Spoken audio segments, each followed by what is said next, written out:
Arestado ang isang 35 anyos na lalaki matapos itong mahulihan ng mga sachet ng ipinagbabawal na droga sa ikinasang search warrant operation ng mga otoridad sa barangay Nancamaliran East, Urdaneta City, Pangasinan. Ikinasa ang operasyon pasado 8 ng umaga kahapon sa mismong bahay ng sospek sa nasabing lugar.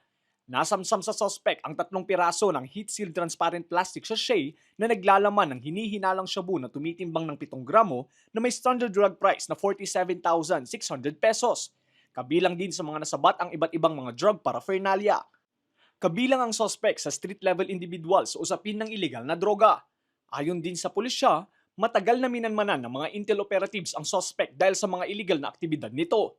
Nakipag-coordinate din po ang kapulisan natin ng Urdaneta sa PIDEA po at ang SW po ay pinirmahan po ng ating judge ng RTC Branch 73. Bali matagal pong minanmanan to ng ating mga kapulisan kasama po din ng mga ibang mga presidente po ng kanilang lugar na katulong po natin na nagtitip po ng mga naoobserbahan nila.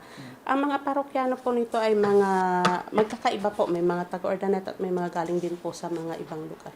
Nasa kustodiya ngayon ng pulisya ang sospek na wala pang pahayag. Mahaharap ang sospek sa reklamong paglabag sa Republic Act 9165 o ang Comprehensive Dangerous Drugs Act of 2002.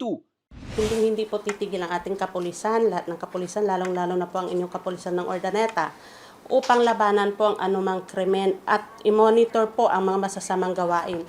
At hinihingi din po namin ang tulong ng mga mamamayan sa barangay na inyo pong isumbong o idulog sa amin ang mga naoobserbahan nyo po na mga may ganitong gawain sa inyo at inaasahan po ninyo na ang inyo pong idudulog sa amin ay magiging sikreto po.